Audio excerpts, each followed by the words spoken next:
Hey, what's going on, guys? Welcome back to Anime Reborn. In this video, I want to cover something pretty awesome that happened today. On the Discord for Anime Reborn, we had the owners like Moz King, RLX Sage, and Zillas, if I'm saying that right, and a few others. Basically open up communications with the community. They opened a stage call. Basically, it was unfortunate because it was during a weekday during working hours, so I wasn't able to get into the call and actually speak with them a little bit. But it was really awesome to see them basically open up communications with the community, take in feedback, and yeah, basically they consulted the most experienced players on, how are we going to improve Anime Reborn, what kind of things are people enjoying, what kind of things should be changed, stuff like that. So it was really awesome to see, and it actually gives me a lot of hope for Anime Reborn and its future, because I think everyone has been feeling it. This game's not really been going in the best direction, and it's kind of sad because, for people like me and and others that have been with the game and loyal to the game for quite a while, since like update 1, we just kind of miss the old way of Anime Reborn, and things lately haven't been that great, and it's yeah, so we're going to talk about that in this video. It is going to be a long video. I'm just giving you guys a warning right now. Hey, give me a break. I'm old, okay? I yap a lot. I'm an Uncus McDunkus. Yeah, so if you guys got the attention span of TikTok, this video might not be for you. But honestly, I think it's worth a listen. I think you should stick it through. I am going to put timestamps in the description below outlining the key points, key talking points that I have here. Actually, I'll show you guys. So while I was at work, I wrote this up. Basically, I'm going to go through all these key points, and everything's unscripted. So I'm going to try to just, read the key points out, and I want to just kind of dive into each key point. So it is going to be a long video, but, for people who enjoy Anime Reborn, for people who have been with this game for a long time and know it inside and out, I think this video is going to resonate with you. As a disclaimer, let me go. Actually, let me just start going through these points. I think I already kind of touched on some of these already. The first point is I want to commend the team for opening discussion with the community and having a great brainstorm on how things can be improved from AR's most dedicated and experienced players. So like I already kind of covered, I think that's one of the best things to see from owners and developers is the willingness to be transparent with their community, basically drop their egos, drop any kind of egos for that matter, and just, take the time to listen to the players who are playing your game every day, who know the game almost better than you do, because they're playing it every single day, right? I think, especially in gaming, there's this expectation that the developer should be the most knowledgeable people, should be playing their game inside and out and know everything. That's not always the case. It's like a job. You go to your job, you do it. You might not, you might like what you do. You might produce the product, but not everybody, has a full passion for what they produce. That's just a reality. You're going to have players that put more time into the game than the developers, than the owners, and might know more nuances about the game than even the owners do. So the fact that they're reaching out to the type of players like myself who are very experienced with this game and kind of know, the goods, the bads, things that are problems, things that could be fixed, it's respectful. And, I know in the Discord, the devs and the owners get a lot of shit. They get a lot of flack, from people, but you got to understand that it's really easy to be a backseat developer and say, oh, if they just did this and this, it would solve all the problems. But, if they just listened to everyone's demands, this game would be awful. You have to take people's opinions and weigh them versus what makes sense, where's the opinion coming from? Is it valid? Is it someone who just picked up the game yesterday? Is it someone who's been playing from the beginning of the game, right? They're going to have a more valid opinion and a deeper grasp on problems, on things that are going well and things that aren't. So yeah, they did mention that they'll be doing more of these, which is really great. Because yeah, I really like Anime Reborn. I think they do things differently than other anime TD games, and I want to see Anime Reborn succeed, and I want to see it grow and prosper, because I really enjoy this game. I play it every day. I have 3 accounts. I try to, I'm always improving my team. I'm always working on it. And that kind of moves me into my next point. I just want to make a disclaimer. I'm an oldie. I'm an unk. I've been playing video games for over 30 years. I actually went to school. I went to college for game design. So I did game design, 2D, 3D arts. I was supposed to be working in like visual effects in games.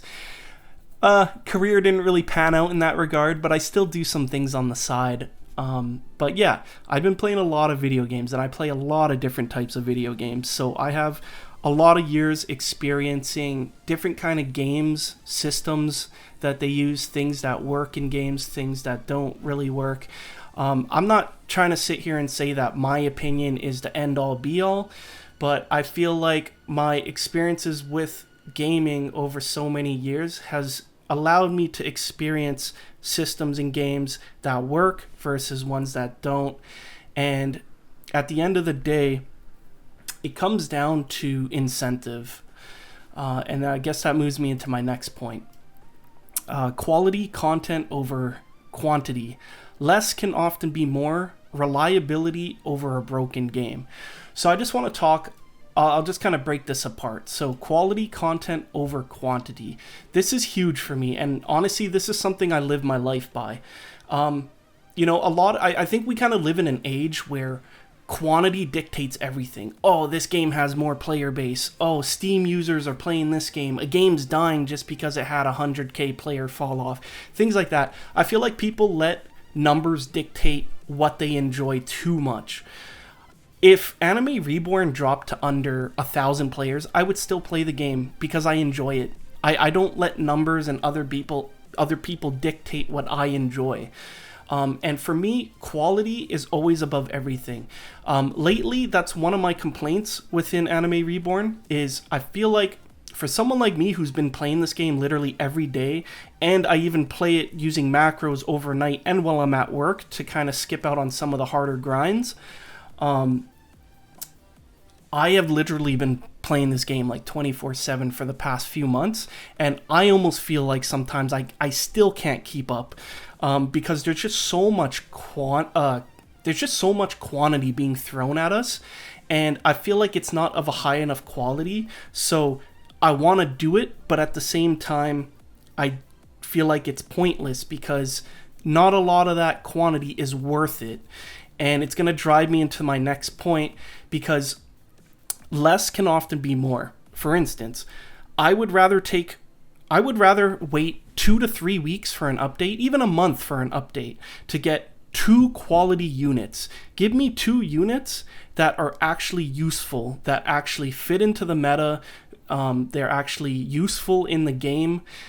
I would take those 2 units being actually usable and valuable within the game than getting tossed 7 units where maybe only one of them is slightly usable. The rest are kind of just trash and take up inventory space and ultimately have no incentive to really farm for them. They just end up as wasted space, wasted efforts, and content, right?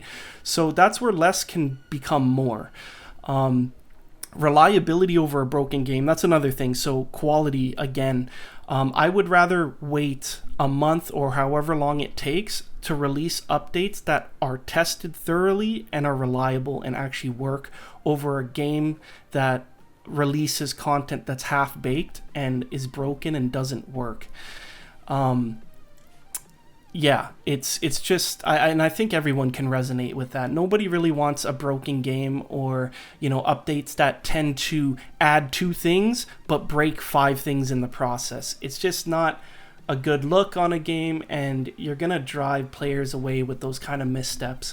Quality should always prioritize quantity, in my opinion. So I wish AR kind of went back to that motto. It seems lately like it's been the opposite. We're getting kind of these half-baked updates thrown at us, and half the time they're not. Half the things that they say we're getting aren't even there. Half the, things that they say should work don't work. So it's been a little bit of a mess, and I think it's because maybe it's a generational difference between me being older and kids these days. They tend to have a shorter attention span, so they need like a constant stream of dopamine all the time, something new. So it's just like, where's the content? There should be weekly updates. I'm not going to come and play it unless there's something new. See, that's where I'm indifferent to that.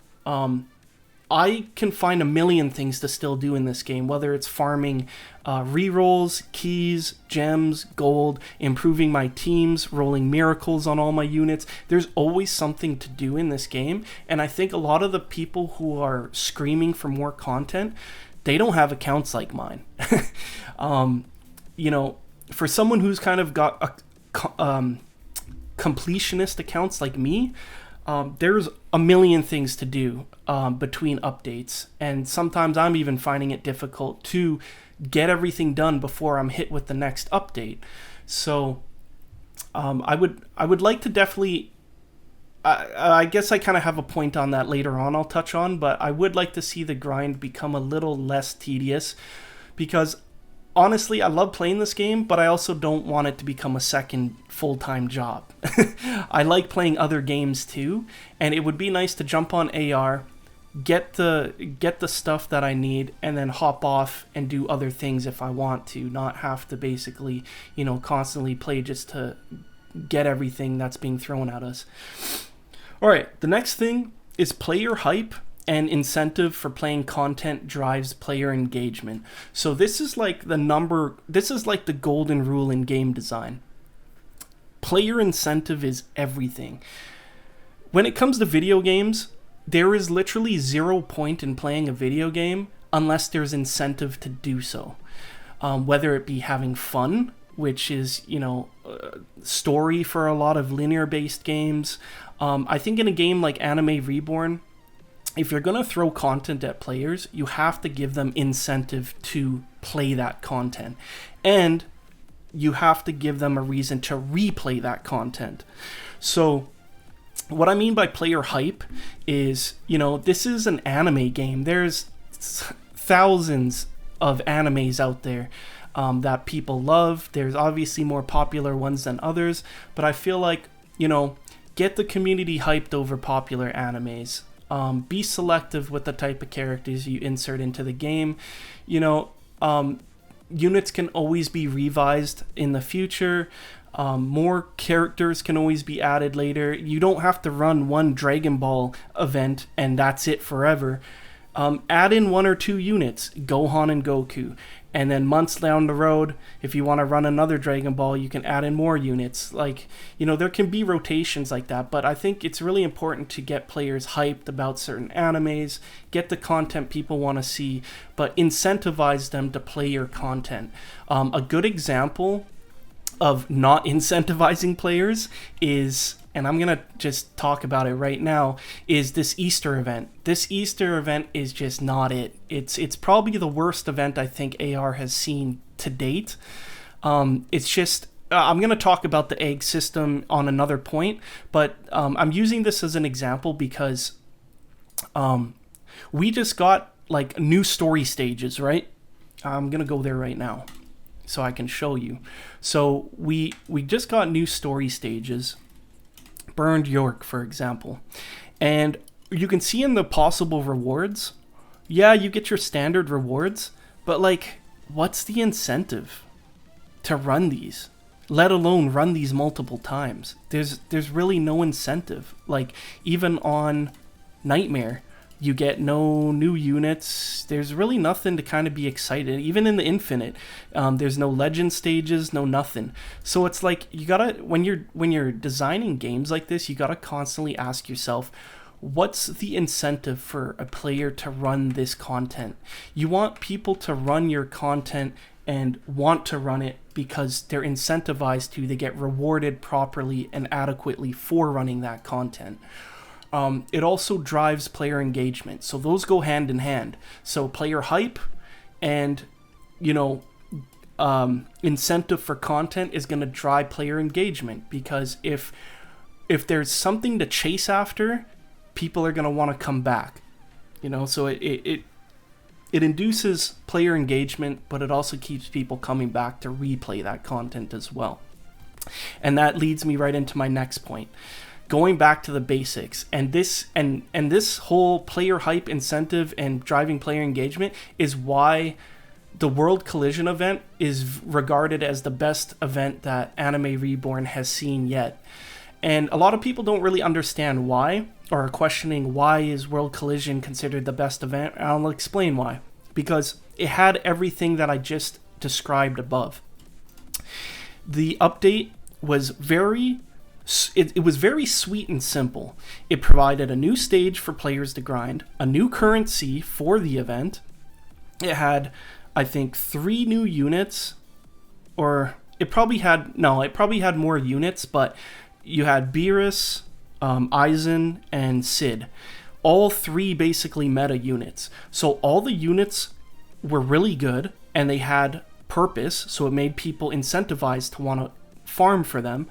All of these characters had pities, so you knew that no matter how many times you played or came back or replayed it, you knew your efforts weren't being wasted, because if you didn't get the units, you knew it was going to pity, you knew that you were getting event currency in the process, and after you had done all the farming and the grinding to get all the units, there was crates that you can open up and farm that gave you resources like gold, diamond, keys, and reroll traits. If somebody was to macro that event long enough, they literally could have bought VIP with gold from the shop, because the shop has VIP at 1.5 million gold.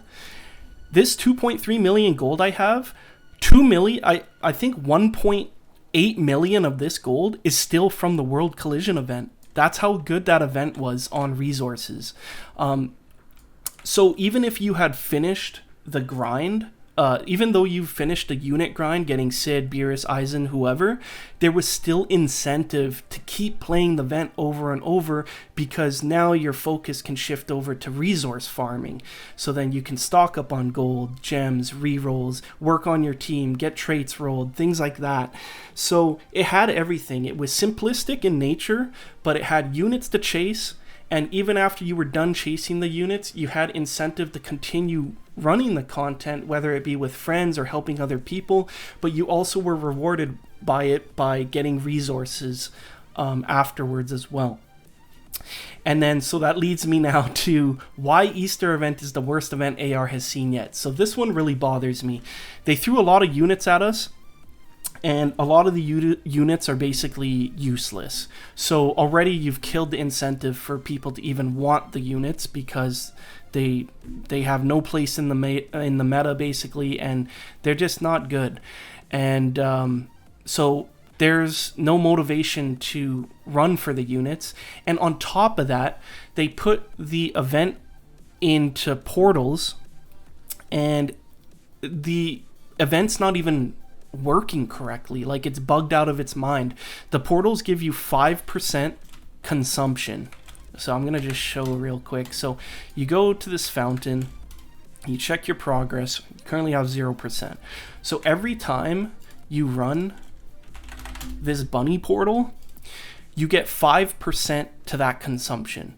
These portals are 20 waves long, so they're not short. I spent 3 hours yesterday running these portals to get to 80% consumption, and you're supposed to get eggs based on the percent. So you get a 20% egg at 20%, you get 40% egg, 60% egg, 80% egg, and 100% egg. Each percentage egg gives you a different evolution item to evolutionize the new units.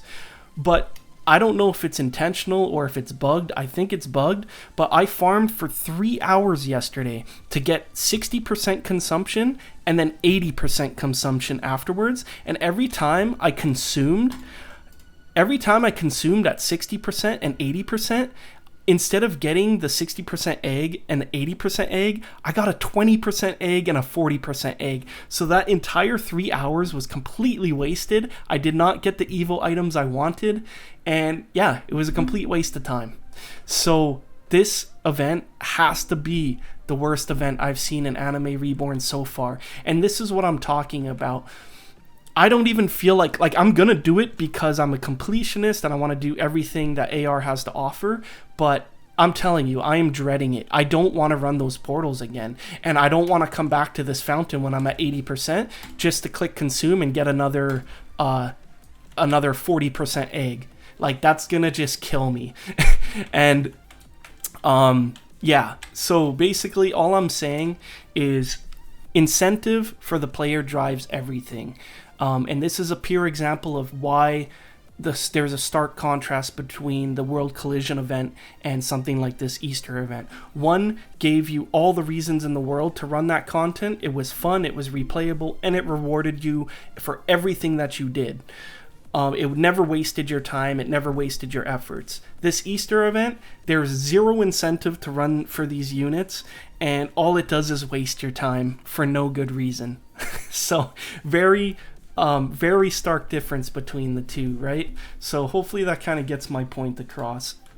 The next point I want to talk about is power creep and how SJW raising the bar so high made all new units underwhelming. So this is a topic that came up during the stage voice chat there.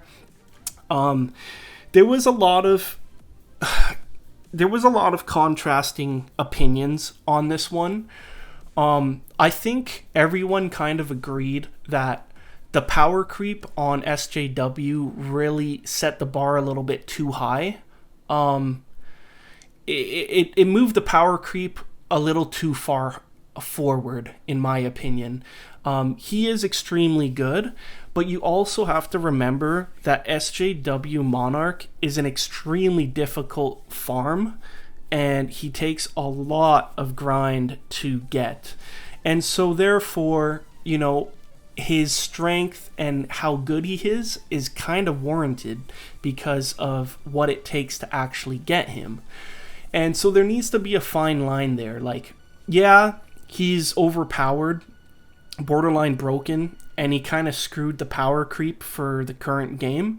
But also when you consider what it took to actually get him, is it really broken? Because new regular players who don't really get on this game every day, they're not going to be able to get SJW Monarch. They're not going to have invested teams. They're not going to be able to do the grinds by themselves to get, you know, all the resources required to get Monarch, SJW Monarch. But for regular players like myself who are on every day, have invested teams, have invested time over the game, we are going to be able to get that SJW Monarch, and it is going to be a broken unit. And I kind of say it's almost deserved because, you know, we've stuck with the game, we put in time, we put in work, we've invested in our teams, and it's kind of our rite of passage to earn that character and have it be as good as he is, right? Now, near the end of the discussion about that, there were talks about nerfing SJW Monarch, and you know what? I can see why, but at the same time, it drives me to my next point. Consequences of nerfing units and how to correct the power creep with buffs instead.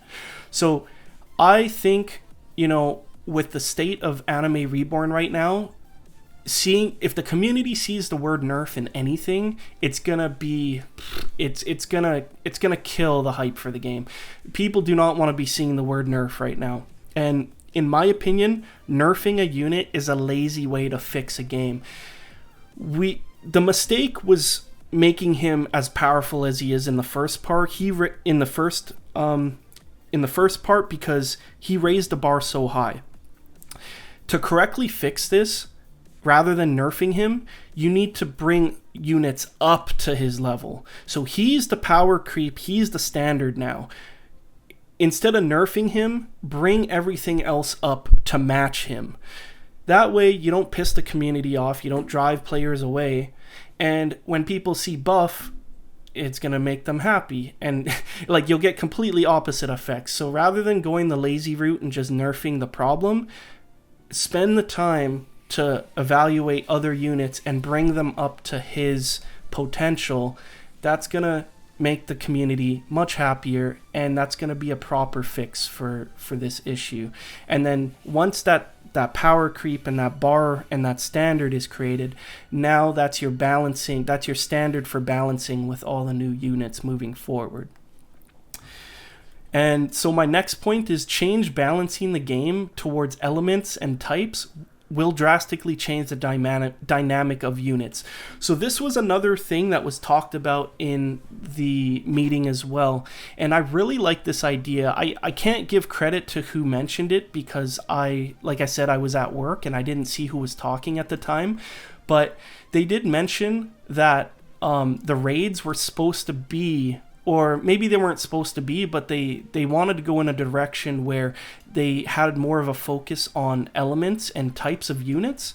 And I really like this idea because raids, I'm not going to get ahead of myself here. I'll talk about that in a sec. But yeah, changing the balancing of the game towards elements and types will drastically change the dynamic of units. What I mean by this is, for example, right now, the meta team to run, like everybody's got identical teams. It's going to be SJW Monarch, maybe someone who's hybrid off rip like Gohan, a unit that can slow or stun like Time King or whoever else.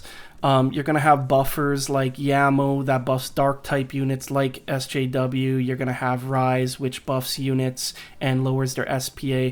And then you're going to have a farm unit. So I think a lot of the problem people were seeing is nerf SJW because everyone has the same team. And as long as new units come out and they're not equal or better than SJW Monarch, everyone's just going to assume that the unit is trash or the unit is buns, right? So a solution to this is let's work towards making content restrictive by elements and types, because then it's going to give you an excuse to start balancing units according to their types and their elements.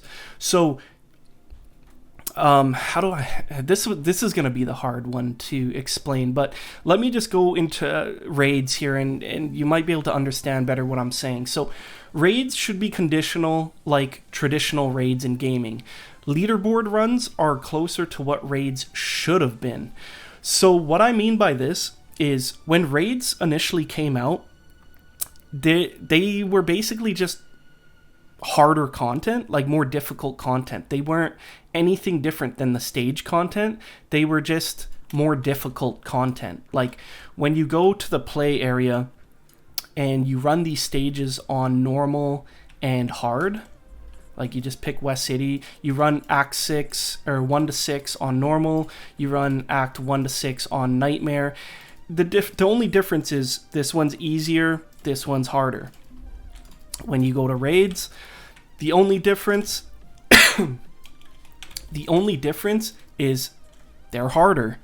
So the way raids work in traditional gaming is raids are usually more difficult because they require very specific mechanics and very specific things that need to be done within a team to accomplish the stage.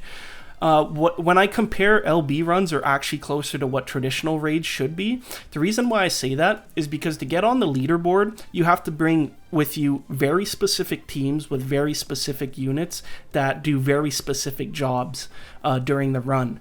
And essentially, that's what raids should be. And right now, raids aren't really like that. The same teams that can clear stage content are the same teams that you can clear raid content with in a brain dead fashion. So raids don't really have an identity other than being harder content. I think what would make raids really interesting is if to beat certain stages, you had to bring certain elements or certain types or certain characters with you. Like maybe certain enemies aren't don't take damage unless it's from a fire type unit, things like that. So make it more mechanically challenging, in where it's specific with what it wants you to do for success, because that also is going to directly affect how you design new units too, which is what I was talking about here. Elements and types will drastically change the dynamic of units. So having content like raids that require like specific elements or specific types of units is going to change how you balance and design new units. And that leads me into my next point. Each element and type team should consist of their own damage dealers and supports.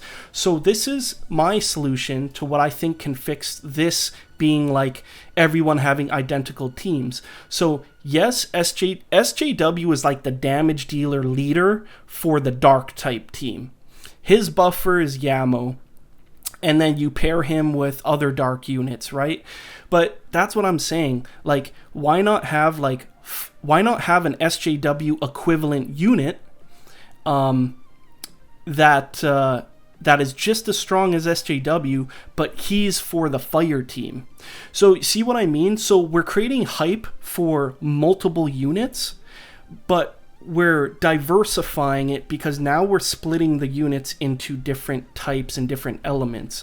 So each element has their own, damage dealer, their own buffer, their own support units, things like that, where when you go into content like raids that require like you to use a fire team or a light team or a dark team or a water team, you're going to have, when you go to your units and you go to your teams, you're going to have like fire team, water team, dark team, light team, and they're all going to consist of different units. SJW will probably be the leader for dark. For fire, you'll probably have a different leader that's just as strong as SJW. For water, you'll have the same kind of thing. For light, you'll probably have the same thing. So that gives players a reason to be hyped for new units, because they might not beat SJW in terms of strength, but they still have a purpose. Because when content comes out that requires you to have light units or water units, it gives you a reason to get excited for a unit that might not even be as strong as SJW on his own, but he fits well into the water team. So now you're getting excited to collect units. You're building five, 6, 7, whatever. You're building different teams with all different kinds of units that all serve purposes and have different roles and utility to them. So it gives people a reason to be excited for new units, because if you structure the game based on elements and types, now you've opened it up to allow for diversity, for unit diversity, to give multiple units multiple different purposes, and to allow people to start building multiple teams. So then not everyone's team just looks the same with running one team, and then we're not going to the idea of, oh, well, now we got to nerf SJW because everyone's just running him and he breaks the game. You got to spread it out, so then, we have different incentives and reasons for running different teams. And that comes through, modifying the content and making it, restrictive to the type of units you can bring with you and stuff like that. So I kind of hope I conveyed that point across. I think that's the way to go, because you guys are right. Like, it is every unit that comes out that's not better than SJW Monarch, people are going to feel underwhelmed. And I think to bring that hype back, you need to start making the content require different things from a team, because then that's going to drive team composition diversity. It's going to make people excited. A new damage dealer water type is coming out, so then it's going to fit into their water team properly. Or when a new fire unit comes out, where can it fit into the fire team? So it gives much more diversity and want for different kinds of units doing things that way. I guess I kind of just covered that already in this point. I just said several meta teams, not just one, promotes diversity and gets players excited for new units in various ways by doing things this way. Okay, and then so new player retention and difficulty. This is something that was also brought up in the chat. Basically, the way the game's designed right now is it is hard for new players to start, and I think a lot of these anime TD games get like this because, especially if some players miss updates, they miss out on units that are meta, and then sometimes they have no way of reacquiring them. And then, you know, getting through content in the game can be extremely difficult if they're not keeping up with, you know, the game's progression and the difficulty curve that comes with it, so, or the power creep that comes with it. So a few ideas that were mentioned. I know I mentioned this one. Some games have it. Like, I don't know if any of you guys have played Destiny or Destiny 2, but they used to have like a Sherpa system. So if you're a veteran to the game, like I would be considered because my teams are stacked and my accounts are stacked. Players like this guy who isn't level 35 yet.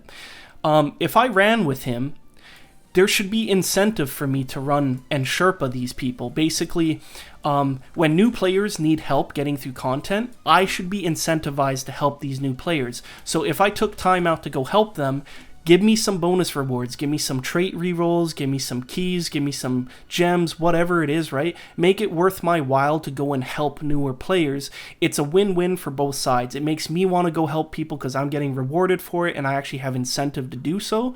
And it helps new players catch on to the game. They're going to be thankful for your help. They're going to feel more excited because they're going to see really powerful units from veteran players and be like, oh shit, that looks awesome. I want to get to that point at some point, and they're going to want to put more time in, and you're kind of helping them, you know, progress up to that point.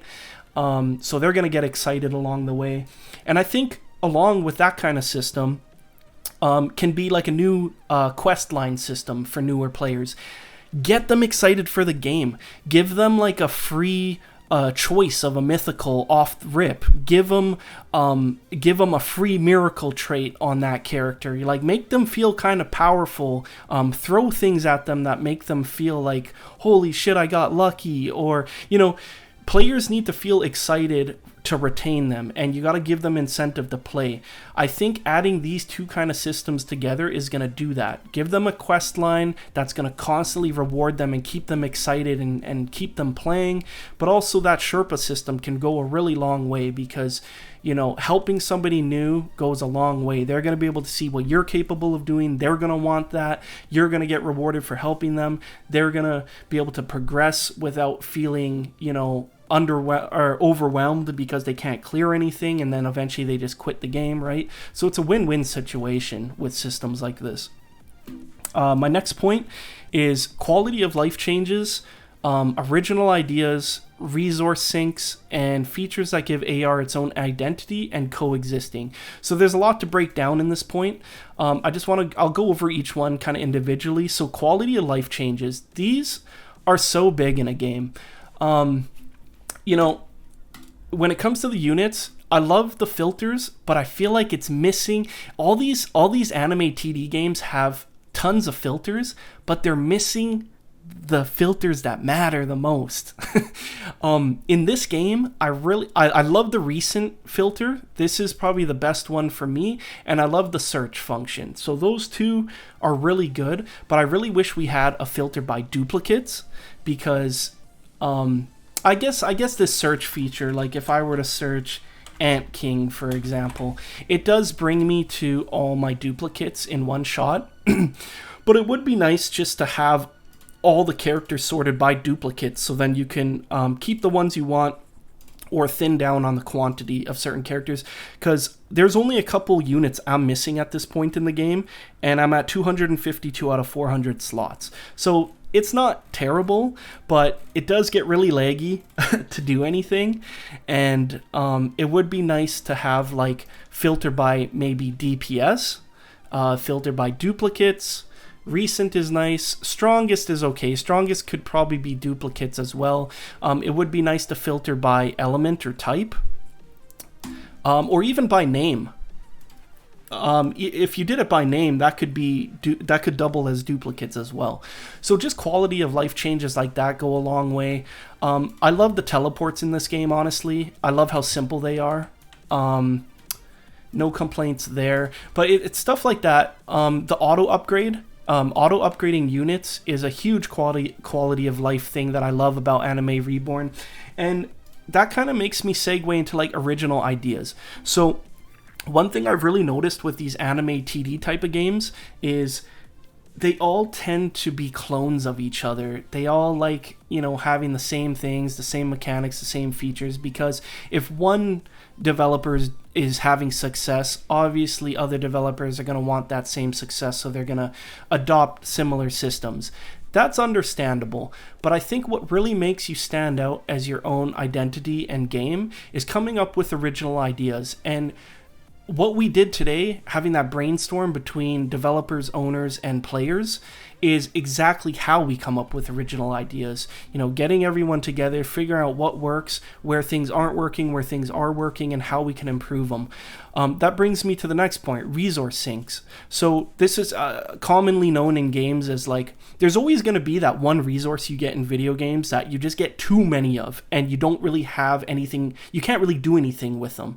So I feel like games like this, when you're at my level and you have like a ton of gems and you're constantly summoning a bunch of times, you end up with a lot of excess units, end up with a lot of excess shinies, things like that. So being able to recycle shinies for like trait rerolls, keys, maybe other resources, having sinks and ways to exchange your resources goes a long way as well. You can never go wrong with adding more of those kind of exchange systems. The next one is features that give AR its own identity. We kind of covered that, I guess, and coexisting. So I see a lot of people always comparing like, AV versus AR versus ALS versus blah, blah, blah. It's like, I feel like people don't really understand that having a monopoly is not a good thing. Maybe you guys are just still young, and if you're old like me, you kind of understand that in this world, one company monopolizing things is not a good thing. It allows them to dictate market prices. It allows them to be selfish. It allows them to be greedy. When there is competition, they have to fight each other. No, okay, I shouldn't say fight, but they have to compete with each other to draw an audience.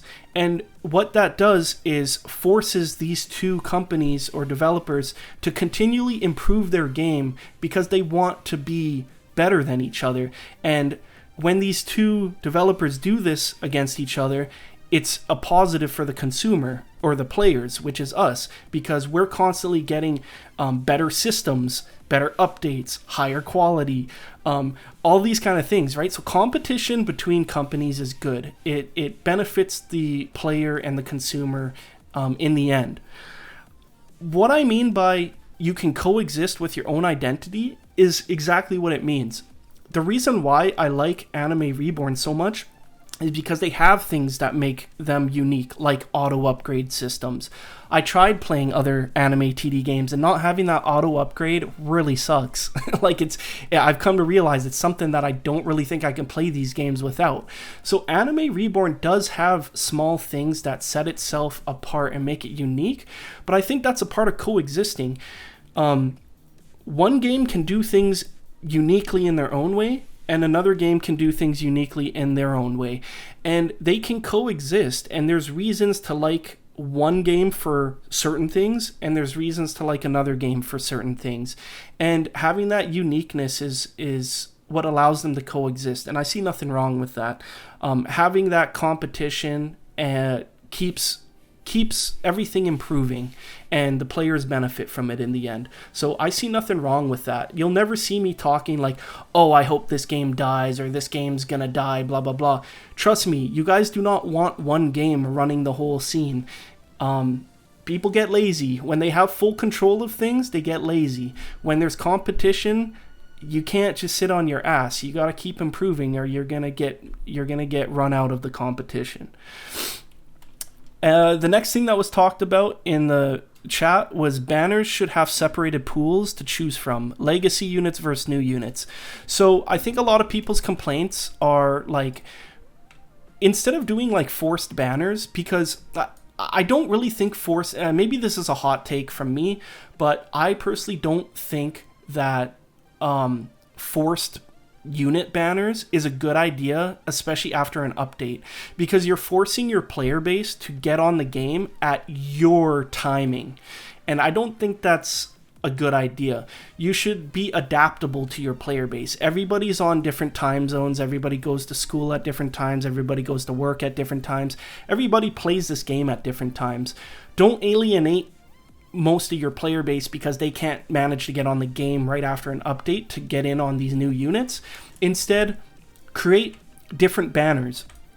So with the way the system is, like you see these lucky potions over on the side, have one banner where you can pick from legacy units, like units that have been around since update 1 or the launch of the game. Have them all tucked into a single banner, so then if players want to start collecting those older units, they have the choice to collect from the legacy pool, let's call it. Make another banner that has, the new units on rotation, so then people have that choice. And then they can also get on the game whenever and dictate, where they want to spend their resources and when. They're not forced to get on the game during a certain time. So splitting up those unit pools and giving players a choice to which pool they want to pull out of is the better way to approach this, because then you're not forcing your players to be there at the time you say so. You're giving players the freedom and the flexibility to pull on these units when they're ready. Which I think is a better way to handle that. Legacy. Okay, so this was kind of a bit of a interesting idea I had as well. So I put Legacy Shop with a question mark because right now I think one of the things that really also is detrimental to new players and keeping them retained is there's a lot of units that come and go and they don't come back. And that's another thing that separates Anime Reborn is having a trade system. But even having a trade system, it's hard to get units that are discontinued because they're higher valued for the fact that they're discontinued. And new players aren't going to have valuable units to be able to trade for these older units. So the trade system is good, but it's contradictory to its purpose because older units are going to have higher value and new players aren't going to have units of value to trade for those older units. So I think a legacy shop would be kind of cool. Why don't you give us a currency? Call it like legacy currency or whatever. Every time you run a stage, you get like 1 or 2 of these legacy points. Give us a legacy shop. So maybe add like another tab on this shop at the bottom, call it like regular shop or whatever, and then you have like a legacy shop. In the legacy shop, it's going to be a grind and it's going to be expensive, but everything you do in this game should give you some legacy points, like 1 or 2, and start allowing players to let players redeem legacy points for older units that are discontinued, like Gohan, like Sid, like all the units that you can't acquire anymore from previous events. Put them in the legacy shop and let players redeem those units with legacy points after they've grinded for them. That's another way for incentive. So that's telling the player, no matter what content you're playing, no matter what you do in this game, your time isn't completely wasted. Those 3 hours I spent running those Easter portals yesterday, I literally wasted my time because I did not get what I wanted out of them at all. At least if I was getting legacy points from it, I would be like, okay, yeah, even though I didn't get what I wanted out of it, at least I got some legacy points out of it that go towards maybe something that I want from the shop. You know what I mean? So I think that would be a cool system. For players, especially for people who like don't want to invest their time into Anime Reborn because they're completionists like me. They're like, oh, I'm already joining the game too late. I'm never going to be able to get all these characters. I'm never going to be able to complete my index, my unit index completely. So they just say, I'm not going to even bother starting the game. But at least with like a legacy shop, it allows people to work towards guaranteeing themselves some units that are discontinued. Or if you don't want to go that route, I say let's run some dual events, new and old at the same time. I know that sounds wild, but there's actually a good concept behind it. So, for instance, let's say in the next 2 weeks, you guys decide to come out with a new update. And it comes with new units, it comes with a new stage. That kind of content is for players like me. Players like me who have been with the game since the beginning, have played through every update, who have stacked teams, who can handle new content that's more difficult. That content can be for players like us. But for players who are just starting the game, why don't you start throwing some old events? Start throwing some old events back into the game and running them at the same time as the new events. That way new players can run the Gohan event and work on getting Gohan, while players like me can work on the new event. And that way there's kind of a progression. That way new players can get excited for content that wouldn't generally be exciting for players like me anymore. But then I can be excited for the new content, and then newer players can be excited for the content that they can work up to. So, you know what I'm saying? Like, new players will have that same excitement they had when like the same excitement I had when Gohan's update came around.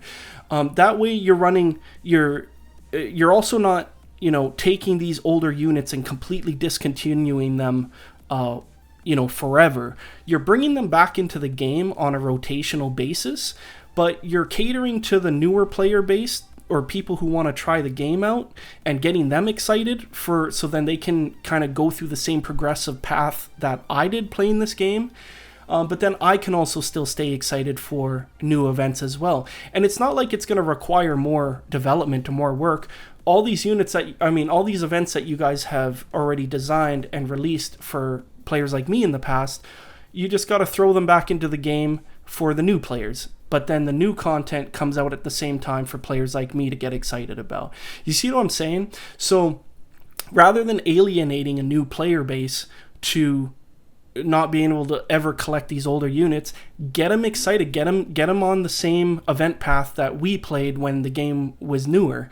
They can be excited for the Gohan event because they'll be able to complete that event because it's easier content at this point.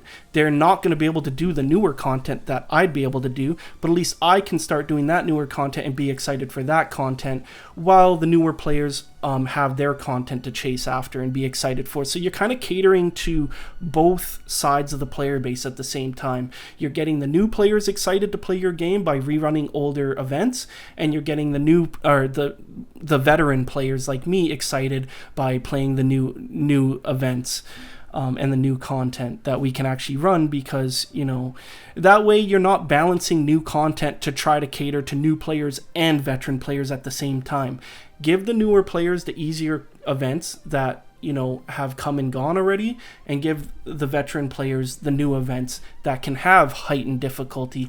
You're going to instantly alleviate a lot of those complaints in the Discord too, where people are like, the new content is way too hard, nerf the content, it's too hard, we can't do it, blah blah blah, right? So if you rerun those old events, it's going to allow newer players to work on those events and build up their teams the same way we did over time, so they can eventually get to the point we are and do this content with ease rather than difficulty. Hopefully that makes sense, and hopefully that can be implemented, because I think that would be a great idea to keep people interested in the game, and you cater to all different kinds of players at different progression levels of the game.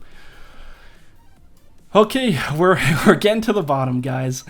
Infinite stages take a really long time. This was something that's been talked about a lot, so adding like a ×2 speed to the game would help on content longer than 15 waves.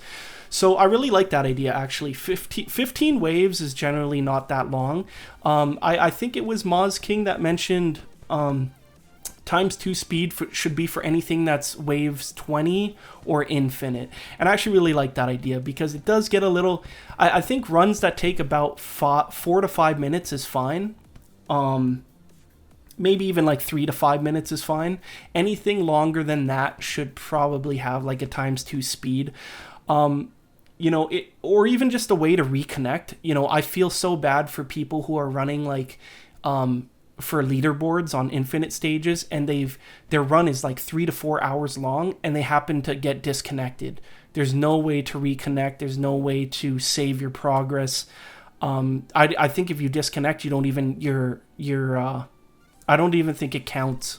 So it's, yeah, either we got to speed up how long it takes to prevent that from happening, or there has to be some kind of safety net involved for if someone's internet cuts out, they can reconnect or something like that.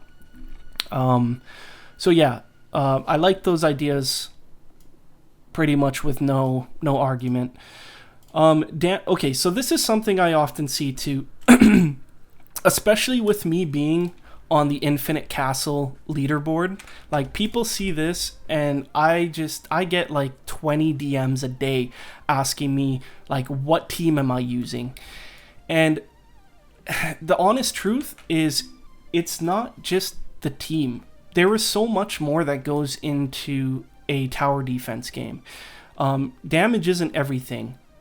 There's stalling, there's stalling bosses, there's stunning, there's slow, there's buffs to damage, SPA, range, combination passives, so some units provide damage buffs and slow at the same time. All make units valuable in their own unique ways. So a big part of tower defense games is theory crafting. You have to take the time to look at characters, to read their passives, to understand how they work within a team, how they work with other units. That's a big part to success in these tower defense games. Building teams that have good synergy, that work together well with each other. And I think a lot of people, they just care about damage. Who does the most damage is what determines if a character is good or bad. And that's a horrible way to look at units in these games, because units can be extremely good depending on what kind of utility they provide to a team. Stalling is a really important mechanic, and you get stalling out of characters who can stun, who can slow.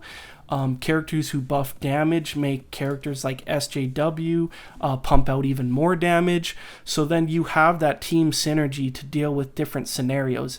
And honestly, that's how I get so high on the Infinity Castle leaderboard. It's not just about the team you're running. It's about the strategy you impose and, trial and error. It took me 16 hours. I was roadblocked on a certain floor before they reset the leaderboards, and it took me 16 hours of trial and error and trying different units and different team compositions to finally find a working strategy that gave me success. And I don't think there's a lot of people out there who are willing to put in that kind of effort and work. So when people are just asking me like, oh, what's your team, what's your strategy, it's like, I'm not really gonna expose that, because one, I worked really hard to figure that out. Two, it's legitimate and it's possible for anyone to figure out. And three, it's like, it's a leaderboard, it's a competition. I'm not going to expose my strategy and what works for me so then other people can beat me in the competition, you know what I mean? So there is a bit of gatekeeping going on there, but I think it's justified.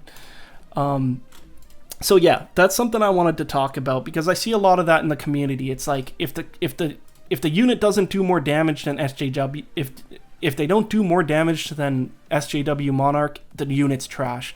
That's not the case at all. You got to look at what the unit does altogether and how they fit into a team. But then that also makes me cycle back to the idea of elements and types, because if you kind of design the game in a way where, elements and types are more restrictive, content is more restrictive to what types of units you can bring, then it gives you more interest in having different kinds of units, because then you can build multiple different diverse teams. I'm not going to repeat all that. Okay, and then we're on to the last point here that I could think of. Shorter grinds and more pity. So using a macro shouldn't be the default expectation to play this game. I've seen this voiced a lot as well, and I kind of feel it as well, because I feel like, a lot of getting like everything, being a completionist in this game, I do feel like I've had to macro a lot of the content just to get everything, and I feel like that's kind of unfair for just regular players who don't play the game as much as me. It's also unfair for like mobile players or even console players who don't really have access to macros as easily as PC players. So the game shouldn't really revolve around the expectation of using a macro. It should revolve around the expectation of the lowest denominator, which would be like a mobile or console player, where they're probably only hopping on for a few hours a day, playing it for what they can, and then they're hopping off. And I feel like the grinds are just a little too long, and there's not enough guarantee or pity for those types of players, and it's going to burn them out really quickly. They're going to leave the game. They're not going to want to do the grinds. It should be a little easier. And like I said, I would prefer it to be easier too, because then I don't have to rely on a macro to complete things, and it gives me time to do what I got to do, collect the things I got to do, and then move on to play other games or do other things, right? And I feel like that hasn't been the case lately with how much stuff is being thrown at us. It's honestly been a little bit exhaustive. So, yeah, I would like to see, shorter grinds and more pity to guarantee users things, so then they don't get burned out quickly. Because if you ask the players to grind too much, they're going to burn out quickly, and they're just not going to touch your game again. So, don't design the game around macro usage. Design it around the player that hops on for 3 to 4 hours every couple days. Give them a chance to collect things, and without too much struggle, Not saying that it should be brain dead easy to collect things. Obviously, players like me who put in more time should, have more resources and be rewarded with better teams and things like that because of the work and the effort that I put in. But, that's at the end of the day, that'll come naturally through like either macro usage, or just people who play more are going to have better teams and more resources at hand. But I think there needs to be a happy middle ground for players who don't play as much to be able to still acquire certain things, or else if the grind is too hard, or if the grind relies on macro usage, they're just not going to bother doing it, and then they're not going to touch the game, and then there goes your player, right? They're never going to come back to AR. So, yeah, that kind of brings us to the end. This has been an hour-long video so far. Hopefully you have stuck around through it all. I knew this was going to be a long yap fest, but honestly, it's what I do best. You can't really get your points across clearly and concisely without providing context and detail. So I hope I did that well. I tried to talk on a lot of these points because I think if all of these points are addressed in Anime Reborn, Anime Reborn can be a really amazing ATD game on Roblox. I think the focus needs to change to satisfying newer players and veteran players at the same time. Try your best not to alienate players. Give players all the same equal chance to acquire things. Give new players a chance to acquire units that have been, discontinued. Give new players a chance to get the new stuff while, the older or the newer players are still satisfied. The Sherpa system, again, I think is a really great idea. Give the person helping incentive and reward to help newer players. It's going to make the newer players want to stick with the game and retain them.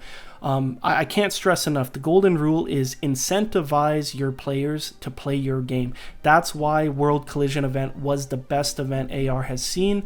Everything you did in that event rewarded you for your time. You were constantly getting event currency. You were constantly working towards a pity for the exclusive characters. You were constantly, even if you completed all of those things, you could still replay the content because the currency you're getting goes towards crates that gave you amazing resources like gold, gems, trait rerolls, keys, all that stuff. So give the whenever you design things or put things into this game, there has to be meaningful incentive behind it, or else players are not going to care. They're not going to run it if there is no reason to run it.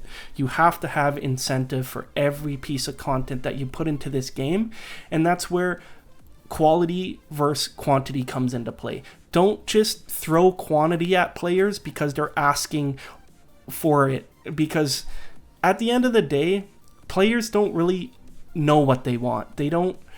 they're not game designers. They don't understand that, like, they'll say, oh, we want new stuff every week, but then when that stuff starts coming up half baked and broken, now they're complaining, why is this stuff broken, blah blah blah, right? It's like, well, you guys are requesting and complaining that, you know, things need to be updated every week, but then you're shocked that half of these things are broken upon release because you're rushing them. Give them the time they need to create quality content. Give them time to think about how that content is going to incentivize you as a player. Out of this list, my biggest takeaways is start balancing the game's content towards elements and types. This is going to breathe new air, fresh air into new units. It's going to get people hyped to build new teams, to diversify the teams, and it's going to make new units useful again. When people can build 5 different teams for like different elements and types. The next one that I really like is, again, that Sherpa system and player retention, incentive, and yeah, I really like, actually, the more I think about it, I really like this dual event idea. Having a new event come back for newer players that are just, you know, starting the game, and then having, you know, the new content, the new event for veteran players, so then both sides are satisfied. I think that's a really excellent way to approach things, because then you're not alienating a certain player base, and you're satisfying both sides while retaining players in the process and giving them a reason to build and progress within the game. They might be behind players like me, but at least they're getting the content that players like me got before, and they slowly work their way up if they stick with the game to be like where I'm at. So yeah, long ass video, guys. But if you stuck around and listened to everything, thank you. I hope it resonates with a lot of you who are in the same boat as me, who have stuck with AR for a long time and, you know, want to see it succeed and do well and continue to grow. And if it resonates with you, obviously feel free to share this video. Like I said, I'm going to put timestamps in the description below, so then, you know, if you don't feel like listening to this hour-long video of me just yapping, you can kind of go through the key points of it one at a time. But yeah, that's pretty much all I got to say. I wish I could have got in the call today and spoke more about this with the guys, but I was at work and I could only text chat, not actually like talk out loud. So I think doing a video is better too, because it allowed me time to actually get all my thoughts kind of processed and out there.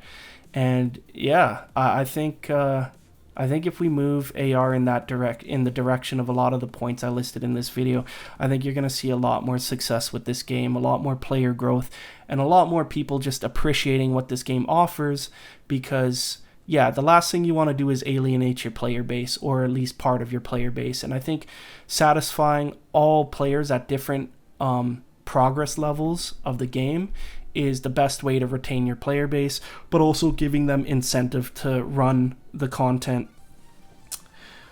All right, guys, I'm going to wrap up the video here. I